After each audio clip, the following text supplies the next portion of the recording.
I asked Eric Hobby, who is the general manager of City Water, Light and Power, to take me out first to the water treatment plant, where Amber Sabin was with us, and as well as Todd LaFontaine, yes, who told me how it worked. And basically, they are responsible for providing the clean drinking water, which we count on every single day. And we talked about the challenges of this drought and heat on their source supply, which would be our lake here. And of course, they've lost 2.5 foot of lake depth to the heat and drought that we're going through right now.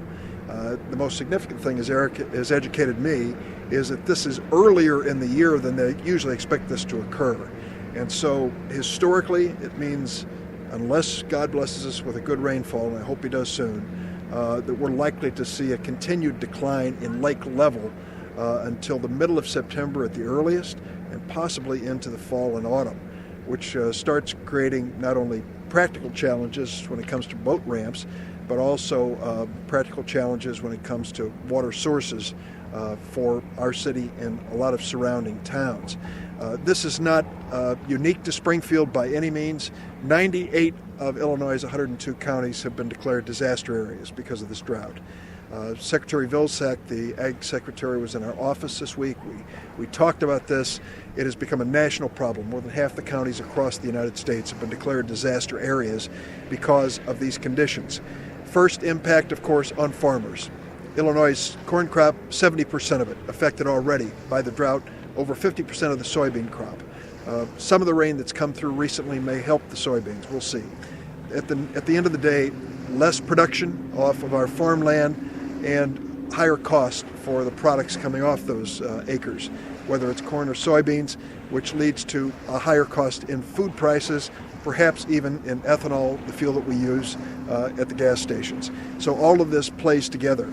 It clearly needs to be monitored. There's little or nothing we can do to change it.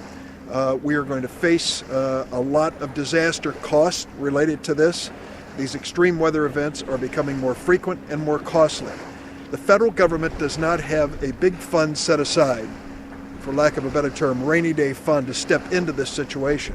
When we're dealing with a drought or even a flood, we have to come up with emergency funding, which means either add it to the deficit or take it out of current spending. We've done a lot of spending cuts already, so finding current spending to reduce to pay for a disaster becomes a challenge. I think it's short-sighted. I think we've got to start thinking in terms of disasters on a more regular basis. Sadly, that's the reality of the world that we live in, and we have to start putting aside funds for that purpose. It is something that was recommended by the Bowles and Simpson Commission. I think it's a move in the right direction. It gives us some constancy and predictability. In the meantime, we'll respond as needed. We've done that on a bipartisan basis. We should continue to. It isn't until we face this kind of natural disaster that we realize that lake that we sometimes admire as we drive by is a critical resource for our standard of living right here in central Illinois. Now visit the surrounding communities and you'll find the same thing in every one of these communities. Most of them are facing challenges related to their lakes and reservoirs. It's becoming a state and national challenge that we are going to face. I hope that we don't face this year in, year out. Some people predict we will. And if that's the case, we've got to rethink a lot of things, including our water sources over the long run. For the meantime, we'll cope with this crisis, deal with the disaster, try to help our farmers make sure that our cities have adequate, safe water for the people that they serve, and hope that over the longer term things do improve.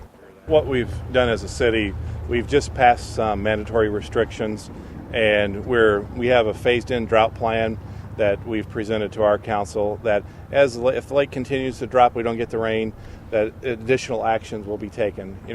For us as a water supply, the first year of the drought is somewhat manageable. The lake continues to drop, but if we get normal precipitation during the winter and spring of next year, our lake should recover. It's when it's a multi-year drought is when we have great concerns. As the Senator talked about, that doesn't take any in account for what the farmers have faced in a single year. Right now we have for their lawn watering, we have basically odds and evens. They can water 3 days a week. One group is Monday, Wednesday, Friday. The other is Tuesday, Thursday, Saturday. Car washing is limited to hand car washing on Sundays. And then if they want to water by hand for like trees or other things to keep alive, you can hand water, at any time. But right now, what we have not tried to impact is businesses. We're trying to allow the economic engine in the city to continue to run. So areas that require water for their daily activities are not impacted at this time.